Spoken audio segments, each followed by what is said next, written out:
Hey there, everybody. This is Brian Fink from the Church of the Resurrection with a word from the DCC. Wishing you a very, very happy 4th of July, happy Independence Day, and want to spend a couple of minutes talking about the importance of words. And I'm actually reading or rereading one of my favorite short pieces by one of my favorite philosophers of all time, a guy named Joseph Pieper, the title of which is Abuse of Language, Abuse of Power. That's where I got the title for the video.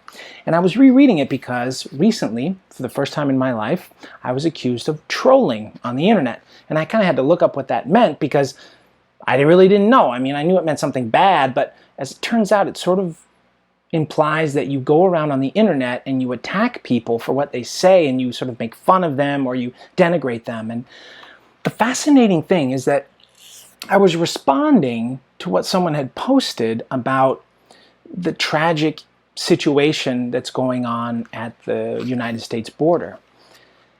And the person used the phrase baby concentration camps to describe the situation. And I thought that was problematic.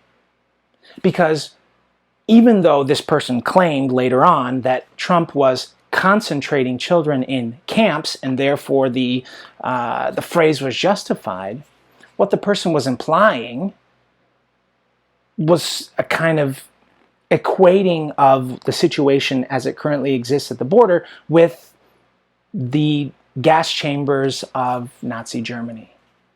And I thought that was a little extreme.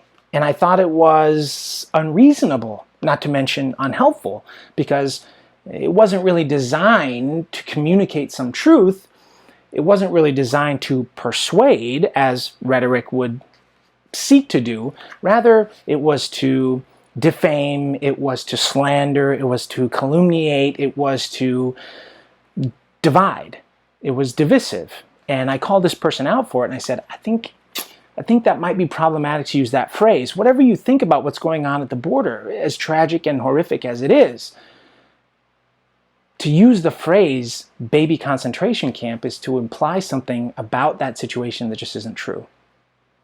And so I called this person out, and they said, you shouldn't be lecturing people about language on the internet unless you happen to agree with Trump about blah, blah, blah, blah, blah, blah, blah. And I said, well, I never agreed with President Trump or anyone about anything. I'm just saying you have to be really careful about the words that you use.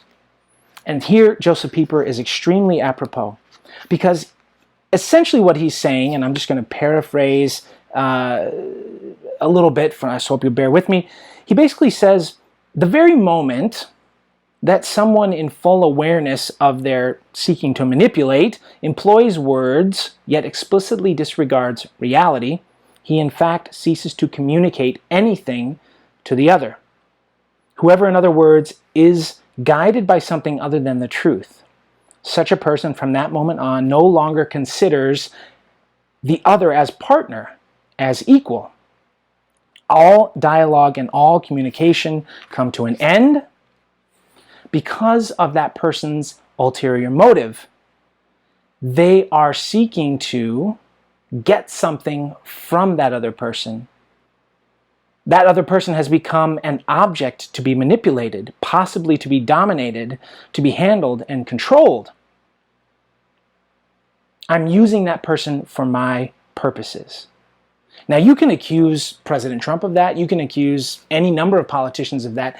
And that's basically what social media has become. One large form or forum for manipulation and sort of rhetorical abuse. But the truth is in the gospel. And I think at the end of the day, when we talk about freedom, we talk about the 4th of July, we're looking for authentic freedom that doesn't allow us or give us permission or license to do whatever we want, but the freedom to be able to do what we ought. And that extends to all people. And when people on the internet just throw words around meaninglessly, they don't do anyone any favors. And when we put our trust in princes, Psalm 146 reminds us, we are abandoning all real hope, because there is no salvation in human beings. And at death we all depart, we return to the earth, and all of our plans perish. But when we trust in God, And those who hope in the Lord are free, truly free. So, from one troll to another, if you happen to be an internet troll, I wish you a very, very happy 4th of July. Let's be honest about the words that we use. Let's say what we mean and mean what we say. Let our yeses be yes and our noes be no. And let's communicate in truth and charity. Thanks so much. God bless.